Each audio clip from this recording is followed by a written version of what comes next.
Coming up on this episode of the Spiro Podcast. But I can tell you that coming out of real estate school, I was terrified that I was going to do or say or post something wrong, right?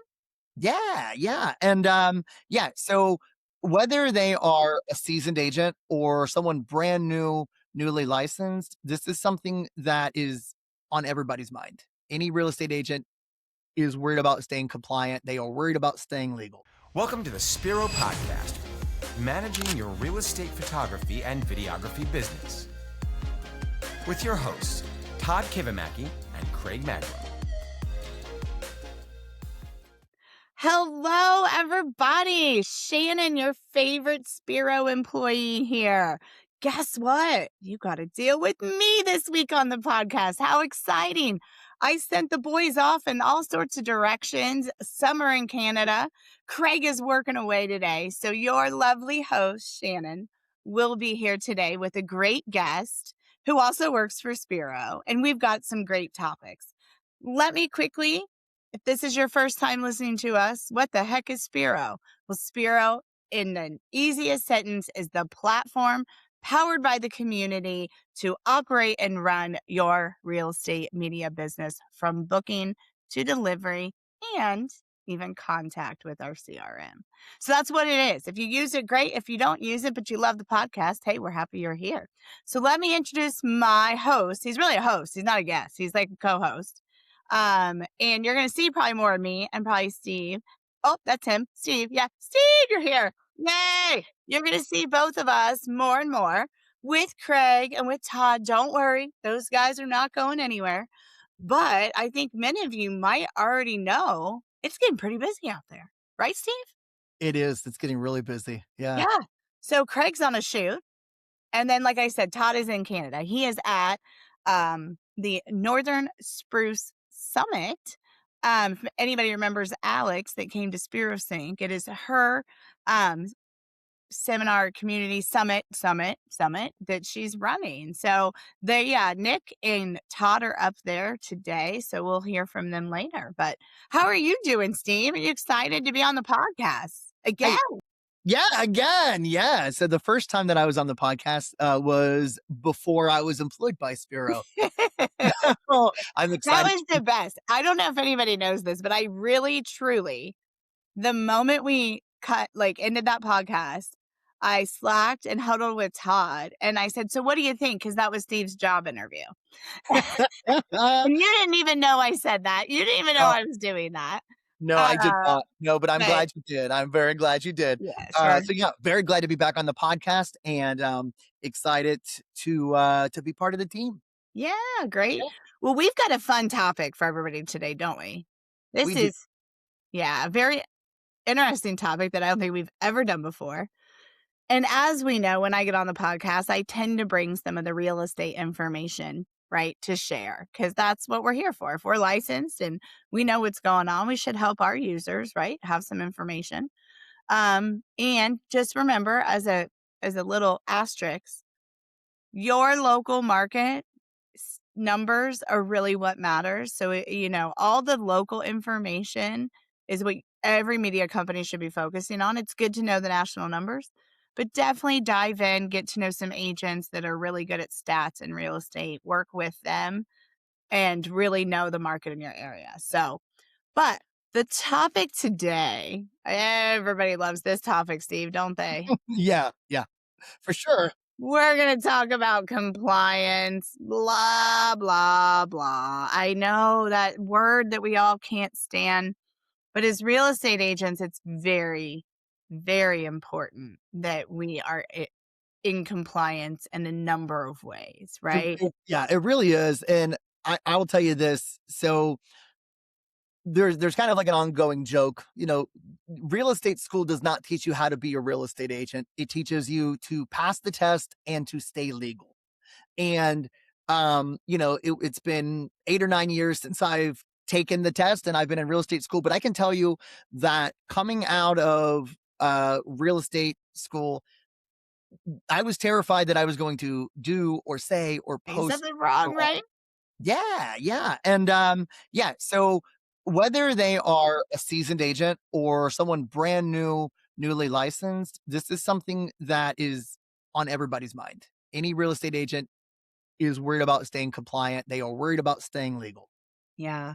So how does that relate to the media business? Well, our fun title of today, if we give you our full title, is the compliance side of real estate media no one warned you about, right?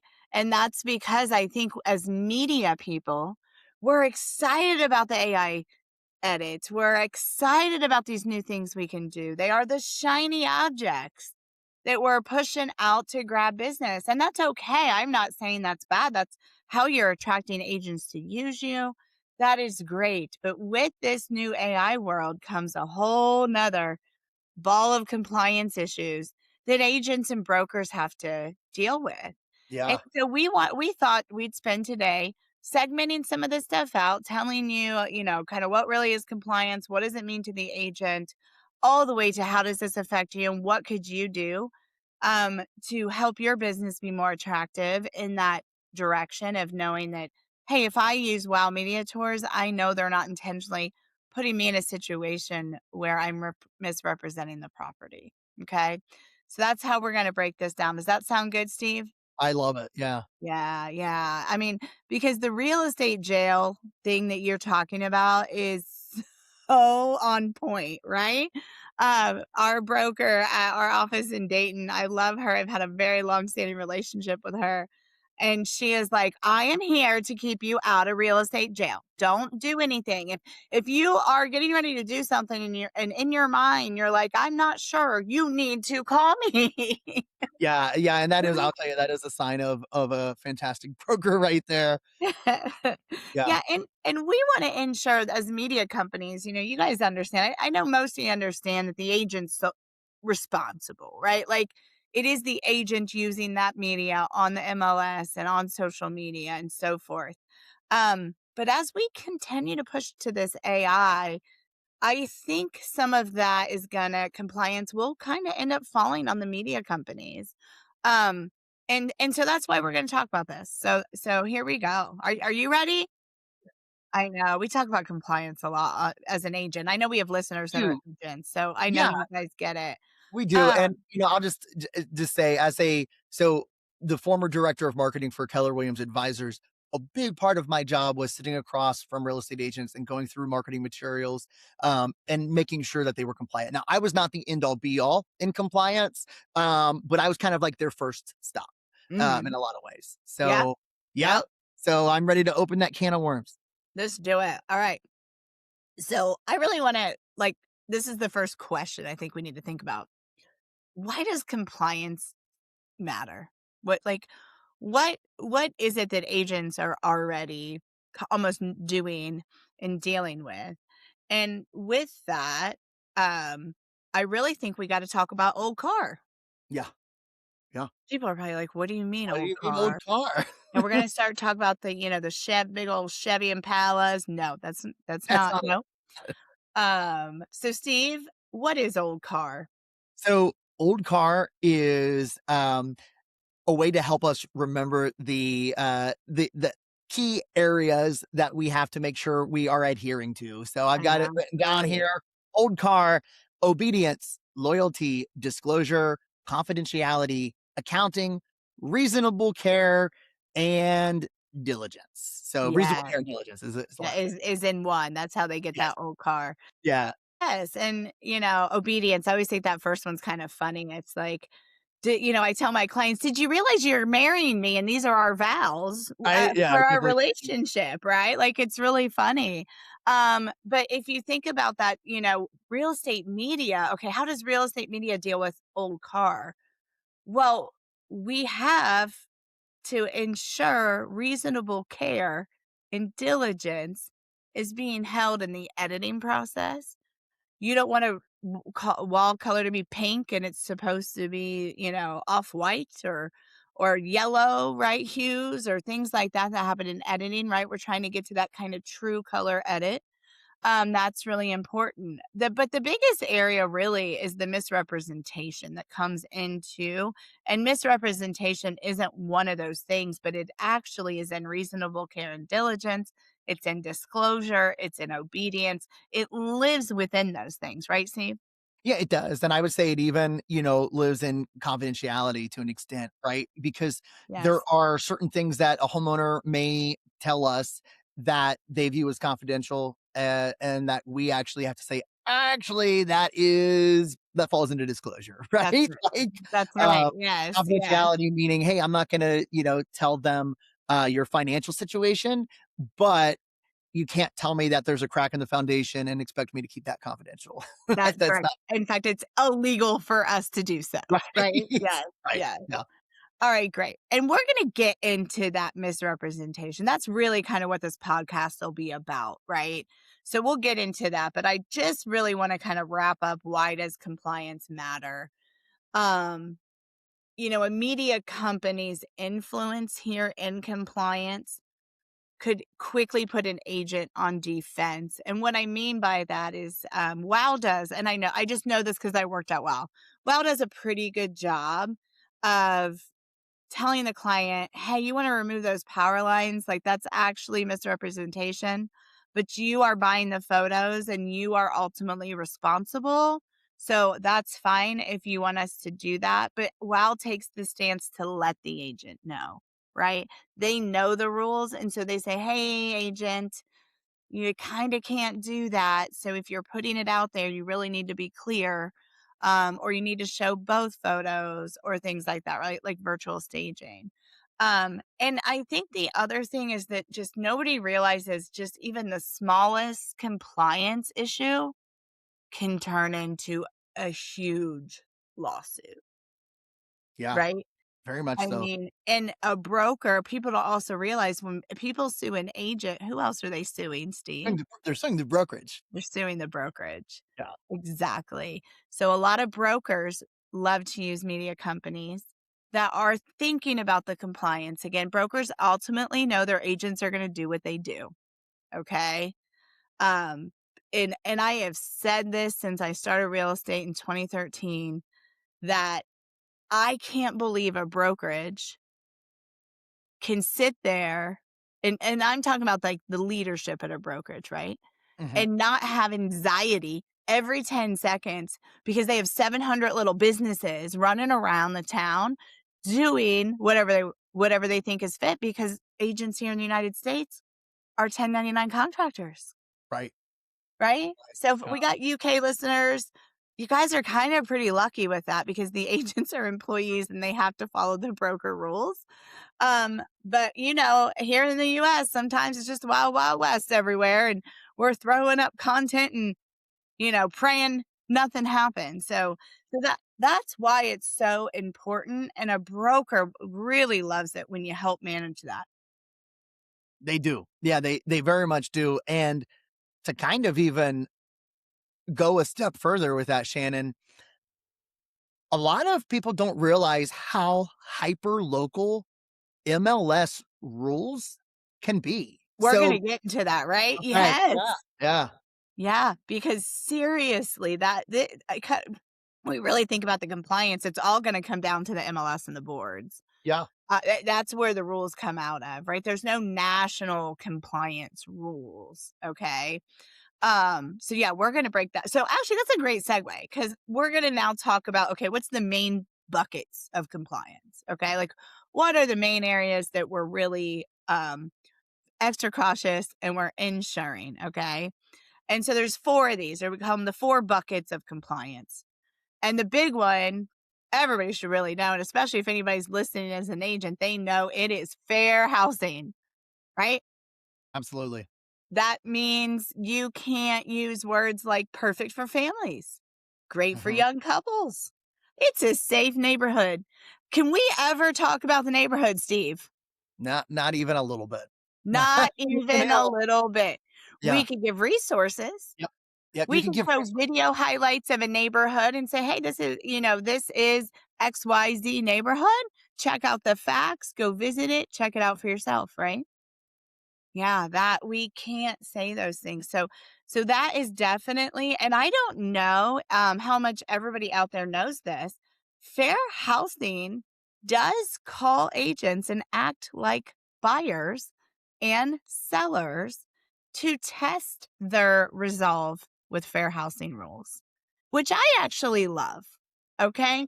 I think it's a fantastic check and balance, like personally. And one thing that I do not think real estate agents should ever do is get comfortable. Meaning we live in a changing world and you have to adhere to the laws. And, there are some people who, might be in their 20th year of business and think that they know maybe how to get around some of those. And, it's not okay. Yeah, it's not. It can sneak up on people. I think that is the tricky thing about fair housing is there are some things that are simply, black and white, no gray area in fair housing. I agree. And then there's some gray area. Yeah, there are some things Mhm. that are kind of subjective. And I think that what was told to me is it often sounds harmless, but if you're trying to say if you're implying who this home is for, you are doing it incorrectly. Correct. Yeah. And that's, that's one of those things that, again, can I say, oh my gosh, this deck is perfect for somebody who loves drinking coffee and watching nature.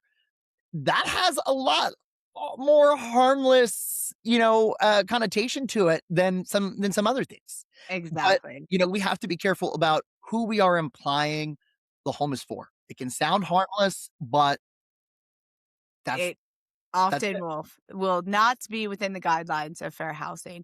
And I think a great way to just look at this is just think of just the facts, man, right? What show was that back in the 70s or something? Just the facts. Just the facts. So keep it to the property facts, not the people, right? Yes.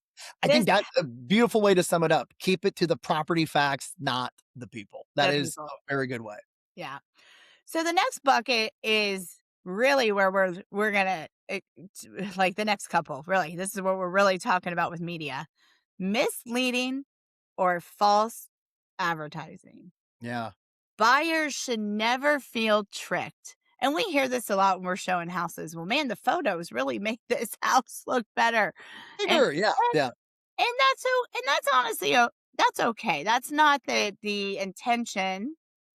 It's a wide lens. It's going to help you see the whole room. That's the intention. The intention isn't to make it look bigger. At the end of the day, when we market houses, we do market with a square footage with them. So people are aware of the square footage. But the photos should be a good resemblance, and there's nothing wrong with them being brighter or popping or clear to entice people to view the property.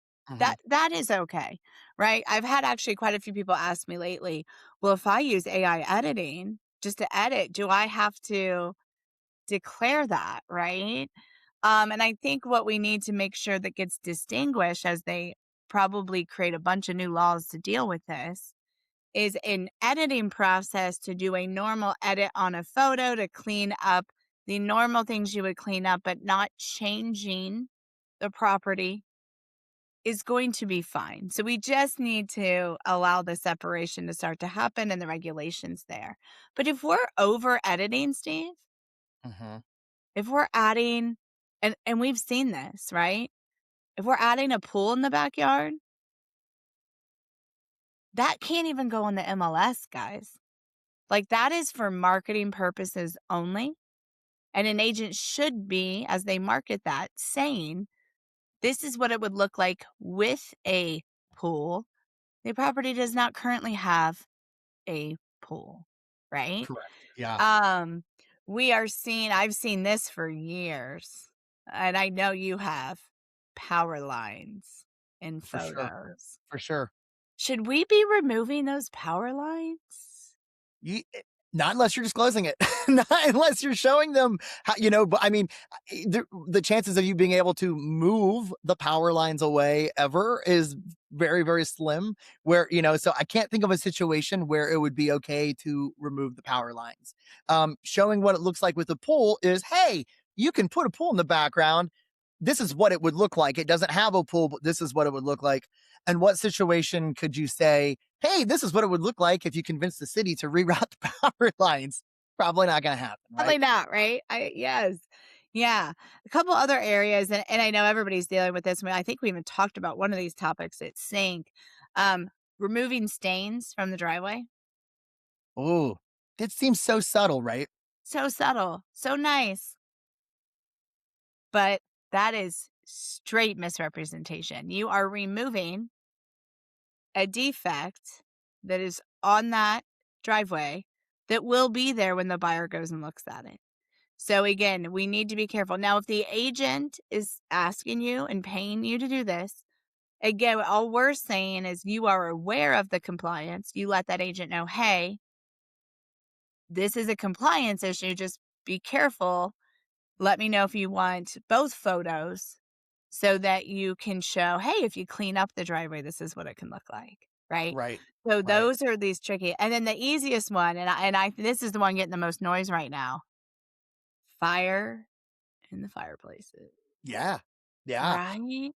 I can tell you this, it where in our market where we are at in Cincinnati, Ohio, I know you're in Dayton, Ohio. Um, if a house was built in the 70s or before, I can almost guarantee that in the MLS, there's going to be a note that says, owner has never used the fireplace, does not warranty in the sale, because so many people haven't used the fireplace. So by adding a fire in the fireplace, you are implying that, hey, the It fireplace, works. The the fireplace, fireplace works. yeah. Yeah. And for some people, man, I mean, in order to get a fireplace to work, you could be potentially looking at thousands of dollars in order to get it in working condition. You got it. It's not just, give me a chimney sweep and let's go. Right? Yeah. I, Yeah. this is where I think, the use of AI. Yes, I do think, like you said earlier, I do think that there are going to be rules eventually, like specifically aimed at AI. Yeah. But in the meantime, AI is just allowing existing rules to accidentally be broken easier. Easier. Yes. I really think that is what it comes down to. I don't, um, not that it's necessarily being like malicious, but at the end of the day, these rules are accidentally being broken much easier because of AI. I totally agree. Yes. So be mindful of that. And we're going to talk a little bit more about this fireplace later situation. So we're going to get back to it. So the third bucket, MLS rules and local board guidelines. You should print out as a media company the MLSs that your agents work in the boards, whether it be a local board, even a state board. So here in Ohio, we have Ohio Realtors, right? So as Steve and I, we are members of NAR, we are members of Ohio Realtors, and we are members of our local boards. Okay. Though you can go to those sites typically, and their MLS rules, a lot of times are just even out there for the public to see. But you can definitely always reach out to an MLS or a board and say, hey, this is so-and-so media company. I want to make sure we're staying in compliant. Can I please have your rules and regulations? And they're going to go, oh my goodness, yes, yes, here you are. You can have them because we want you to help these guys stay compliant, right? Yeah. So obviously we all know the big one, right? No branding in the MLS, right? No branding. The majority of the MLSs, I've only heard of a couple that do let you. But the majority of the MLSs are not going to let you have any personal branding in any of the content that you upload on the MLS. Why is the MLS so important? The MLS syndicates these listings out to all the places that your whatever brokerage you're in allows those to go. Okay. So imagine understanding when I put a listing in the Dayton market, I know it's going to like 350 outlets. That's a lot, right, Steve? Yeah, big That's time. a lot. But that's what we want. And so that's why no branding being important to the MLSs is important to think about. You also have to watch out because the rules could seem confusing. You might have board rule, like the board has pushed out rules and then the MLS has put out a different one.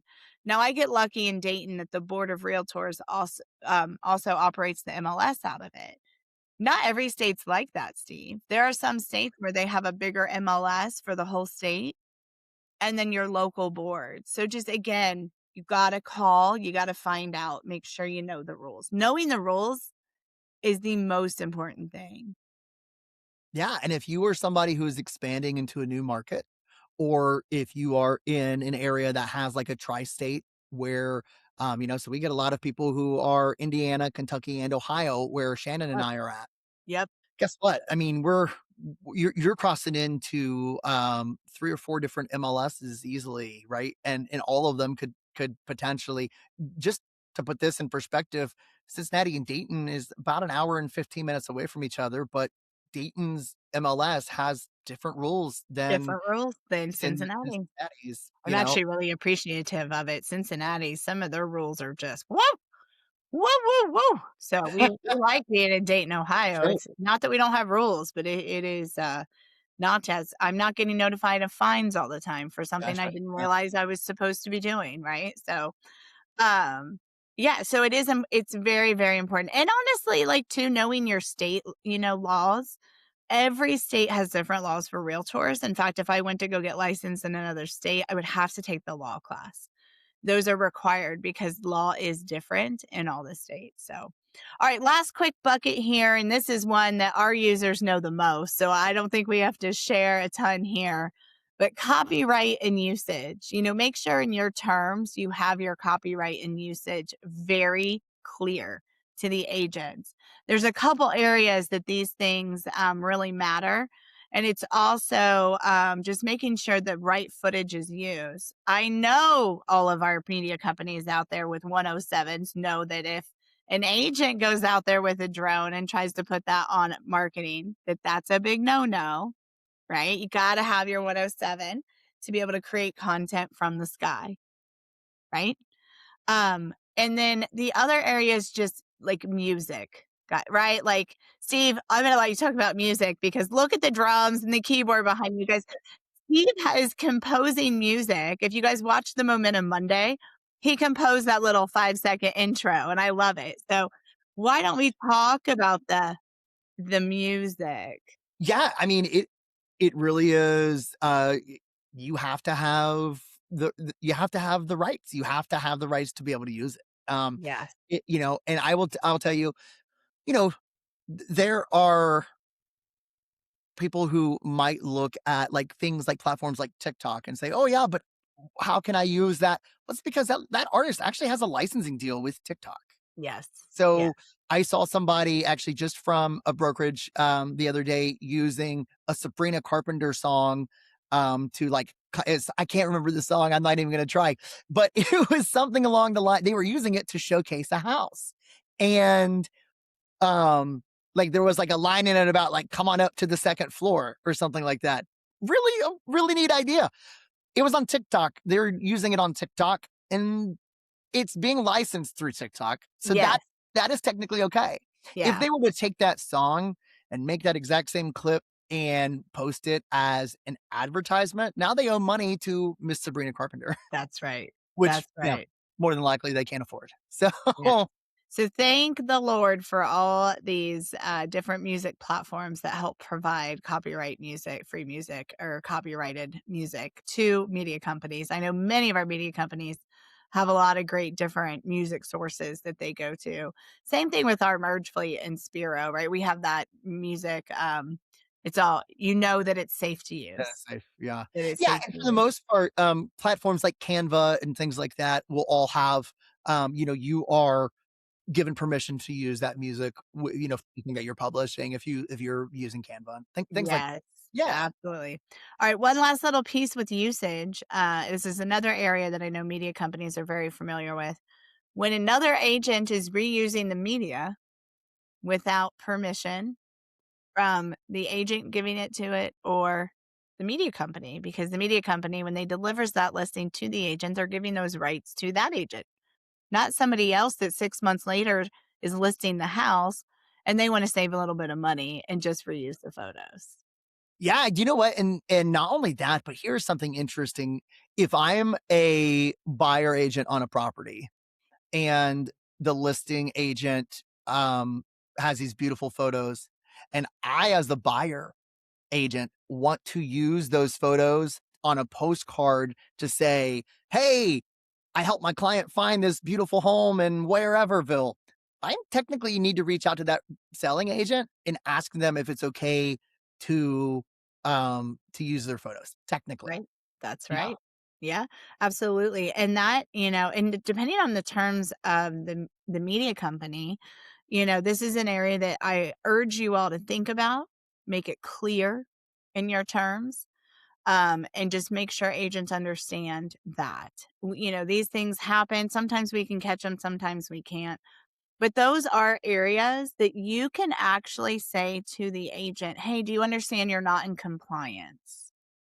Right? Like that's what we're trying to give you guys today is kind of that button that, hey, just FYI, that, just that's out of compliance, letting somebody just use those photos.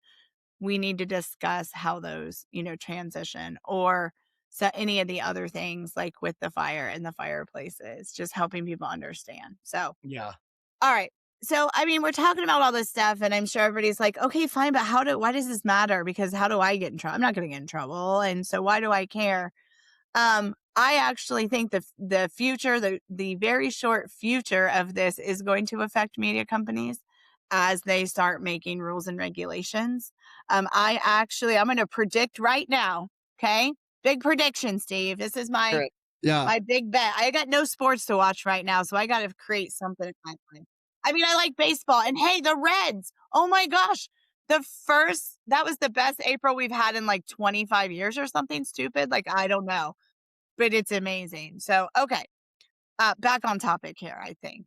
But where does this actually fall? I think my big prediction is within 6 to 9 months, they're going to come up with some sort of hologram or logo that needs to go on any image or video that has AI edits. Okay. Again, not just regular photos and running them through a process to edit them, adding things with an AI edit, right? Doing different things. So just watch. That's my big prediction. See, by the end of the year, there is some sort of reform big time happening, with making sure when you're marketing things to consumers, they understand clearly that image or video has been edited with AI, or I don't even want to say edited, enhanced Sure. with AI.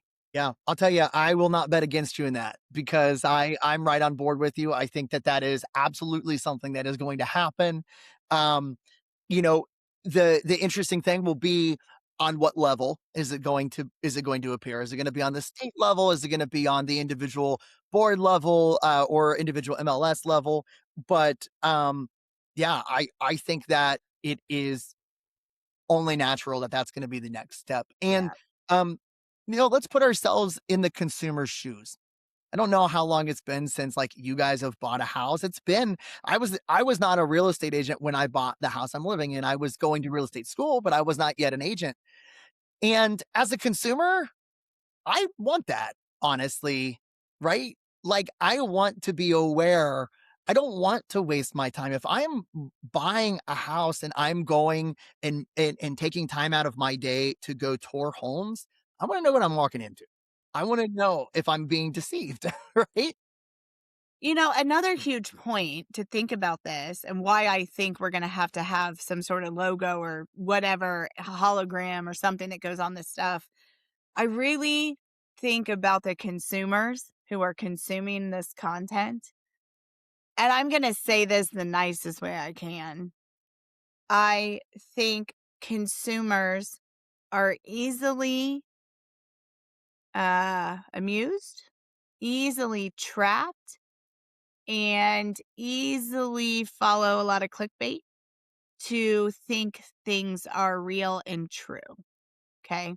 That was my really long, nice way of saying that maybe they're not as smart when they look at some of this content, Steve. Is that fair? I think it's fair. I think that there are, we might not realize it. We see real estate media every day of our lives. Every day. So when we see I can't tell you now, here we go. This is just one small example. I had a client, we had a listing, and she was absolutely blown away with the twilight photo that we had. And my client, this is her home, was like, I wish I would have seen that sunset. I didn't even realize that was going on. And I was like, oh no, it's not, it's not going on. That was my client. And this was last summer, about a year ago. Mm-hmm. So, I mean, that's pretty telling that when I have a consumer who is like, oh my gosh, that's how the sunset looks behind my house. Maybe I don't want to sell it. Right. Like, true point. Like I agree. Like, and again, I maybe naive is the better word, because again, we are looking at this stuff daily. And if you're a consumer and maybe you finally say, hey, I'm thinking about buying a house. So you start following, start looking. And so then you're served up all this content.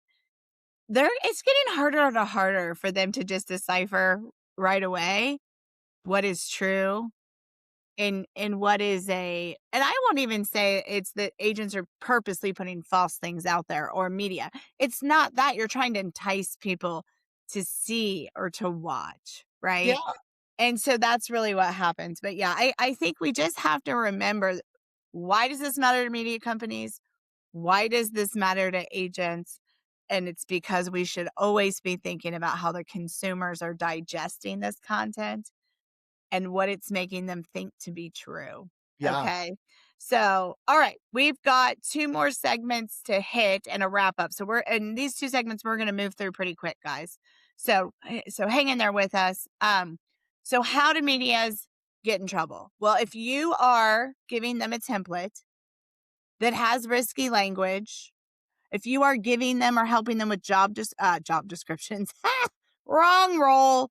If you're helping them with property descriptions for their listing, there are a ton of rules around what you can say and do there. So make sure you know them.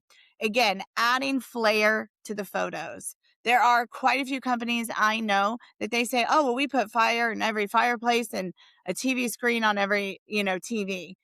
I want you to really think about that fire, because there actually are already lawsuits started for this misrepresentation. Like Steve said earlier, most often when we're listing homes, nobody's warranting the fireplace unless they are absolutely using it every day. And this fire in the fireplace, a client, I think this lawsuit's in Cleveland, and they assumed the fireplace worked from the media that they saw. The client never confirmed through the defect notice process about the fireplace. And now the buyer agent and the brokerage is getting sued because they didn't tell. And so what's going to end up happening, because most of those go to settlement, right, Steve? They don't go to, Right. Yeah. So what's going to happen is that buyer's going to buy that person that bought their house a brand new fireplace or getting that fireplace up to working order. Okay. So I would say the fire in the fireplaces is the absolute, I would make an agent pay for it. Number one, I would not do that for free. And I would make sure you tell that agent, hey, when you purchase this product, you must say with it, the fire is AI edit enhanced and it does not show warranty to the fireplace operating, right? Yeah. And I think that makes you more valuable. So I do. I think there's an opportunity there to be such an opportunity. And actually that's kind of in our wrap up already. You're already moving ahead, Steve. I love it. I don't even, oh man. I know. He's already he's been reading my mind the whole time, guys. This is great. But it's true. And the other one too, I think the big ones, I'll just point them out, is anything you do in the yard. right? A lot of times we virtually stage the yard. We can show you what it could look like, again, with a pool. You guys have got to make sure you're not putting any of those, or those agents are not putting any of that stuff into the MLS. That is definitely market only. Or they are showing virtually staged and they have the regular yard picture with the virtually staged photo right next to it. Okay. So just here. The other thing is you have to assume, or you can't assume, that your agents are fully aware of compliance, because agents are going to probably assume you, the media company, knows what is compliant or not. Right, Steve? How many new agents do you think they think it's the media company's problem? Yeah, and not only that, but how many existing agents would love to just try to pin it on the photographer and that it's not their fault, it's the it's the media company, right? Yeah. Yeah. That is one thing. I mean, I think that they would be very quick to try to pass the buck if they could. Yeah. And this is something I did research for this segment, guys, and something I saw out there that I thought was really interesting is they're already kind of saying any AI edits that change reality can trigger claims of false or deceptive advertising. So that is, you guys put that in your terms. Say, hey, any AI edits we do needs to be marketed with the appropriate language showing the true facts of the property. And this is what the property could look like, and there's nothing wrong with these things, man. Wow. We did a couple cool projects where basements were unfinished and we finished them. And then the agent even went to some contractors and got 3 quotes for what it would cost to do that to the basement. And then in the basement, they hung the different photos so people could see and they could visualize it, right? You do need to help your consumers visualize things. That's why we're even in these situations. But you have to be clear that the basement is not finished. This is just a marketing photo to show you what it could look like. So definitely. And so this is really the last part of this is, how do you protect your media company and be a trusted vendor? To your point, Steve, right? We as agents love working with vendors who know that we know they have our backs too. Yeah, Right? 100%. When you are working with someone who you feel completely confident in that they will not put you in a bad position, they will not represent you or make you look seen in poor lighting. They are no longer just a vendor; they're a partner, and I think that is the going back to what we said earlier about how there is a huge opportunity here. Yes. You know, Yes. being compliant and being a compliant media company and knowing the compliance, that doesn't mean, oh, but my agents really want me to add the fireplaces. That's another conversation.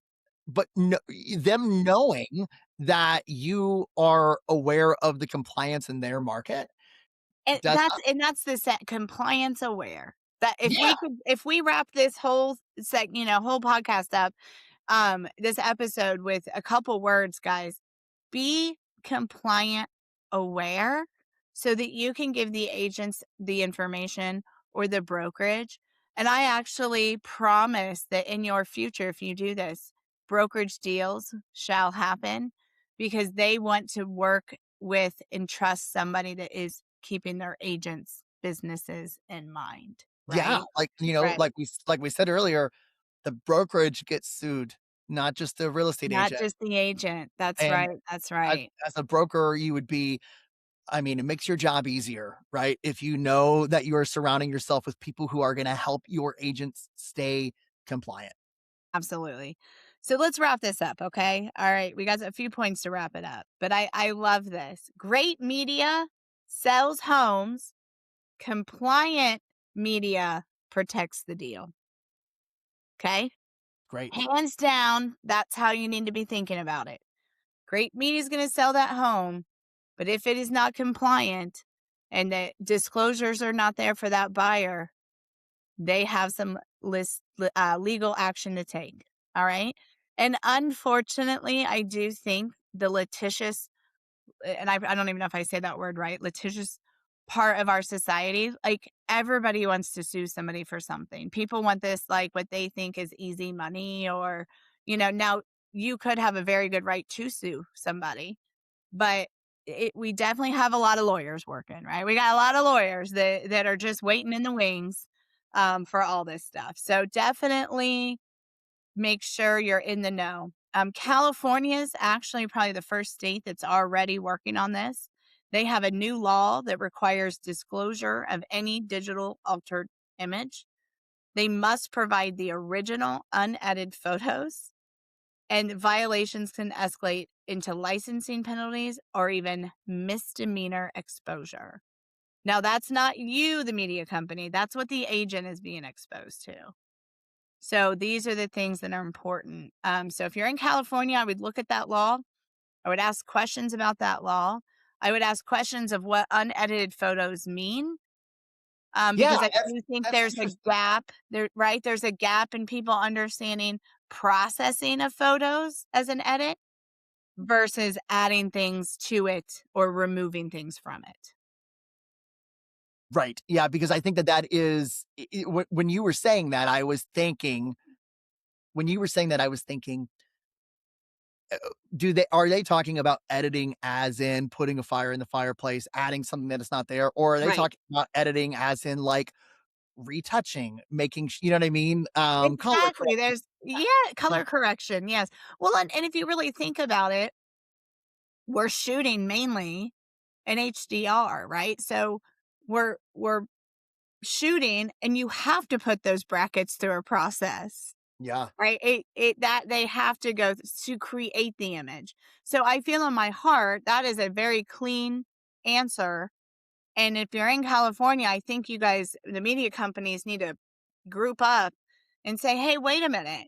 We have to process photos. So we need to understand that the processing, although is an edit process, it's just the actual fun. It's like when you used to actually, this is fun. Remember when you took film and dropped it off and you had to pick it up 24 hours later? And then some people started doing it in an hour or 2 hours, and you had to pay $45 to get your 30 photos, right? Like, it's just the processing of it. So, and again, if you're in California, dig into this law, really ensure you know what you should be providing to the agents. Okay. Here's just some other big AI examples right now. Anything showing a door, changing the layout, putting structures that don't exist. Buyers show up to these homes and it doesn't match the listing at all. And then there are growing complaints of house phishing with the bait and switch with the AI. Okay, so these are all things to be cautious of, and ensuring that you help your agents be aware. The last thing that I'll kind of lead with, Steve, and then I'll send it to you is, AI didn't create new legal problems. It's just making it faster and easier to break the old laws. So be proactive, understand, and ensure that everything is protected for your business with your terms and the commitments that agents make to you. Okay. I promise you all, if you help an agent understand their own compliance, you're probably going to gain a client for life. Yeah, absolutely. And I think, Shannon, one of the big words that you said there is proactive. In the end, the companies that are going to win are going to be the companies that are proactive and not reactive. Correct. We have to be both, really, right? But we need to be a majority of proactive about this stuff, particularly. Yes. They are looking at us as the experts, and we have to be that for them. That's right. That's right. And really think about that, guys. Let that sit in. Clients rely on you to be the expert. I know when I work with a title company, I expect them to be the expert in title. I know when I refer a client to one of my loan people, I expect them to be an expert in their category. So be the expert, guys. Be the ones. Here, you want a great idea? Oh, you know what? No, I'm not going to do it. I'm not going to do it. I'm going to save it for Momentum Mondays. Save it, Yeah, yes. Save it, guys. Okay, so if you haven't seen Momentum Mondays, our first one did get posted last week. It is pinned in our super user group at the top, so you can watch it. I promise you, and it's still relevant because we really talk about Red Day, KW Red Day, and that is like May 14th. So you have a couple weeks. So go check that out. But Steve and I have a lot of great topics coming to you on Momentum Mondays. So I'm going to kind of hold that one back. So sorry. By the time this airs, though, you'll have 2 Momentum Mondays out. So make sure. We're also going to start posting these with where the podcasts are, things like that. So if you're not in our super user group, you can definitely find it there. Another reminder, you don't have to be a Spiro user to be in our super user group. We have a lot of great community happening there where agents are supporting each other, talking to each other, talking through ideas.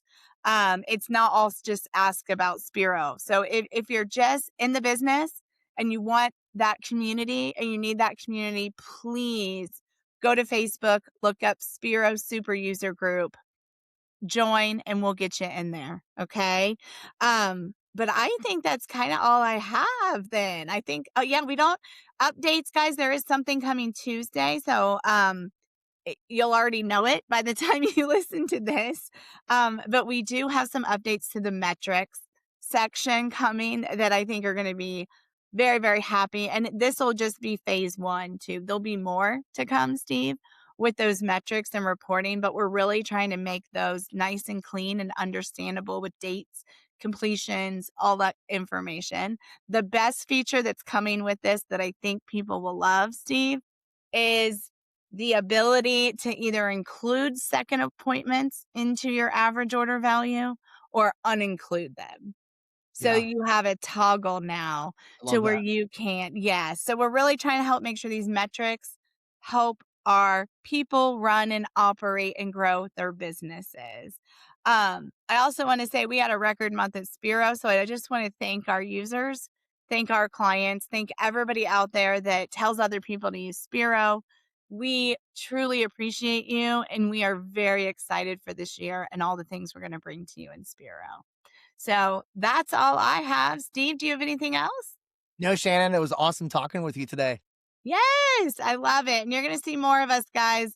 But I promise Todd and Craig are not going anywhere. Okay. They'll be back. And we will all be together again. No worries, but we are here for you as always. Give us an email, hello@spiro.media. If you want to really just get in touch with the sales team, maybe you can use info@spiro.media to reach us. But we appreciate you guys.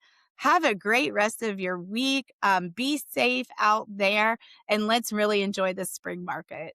Thank you for joining us for the Spiro Podcast, Managing Your Real Estate Photography and Videography Business. This is a production of Spiro and Wow Video Tours. You can find out more about Spiro's real estate media business management software at our website, spiro.media.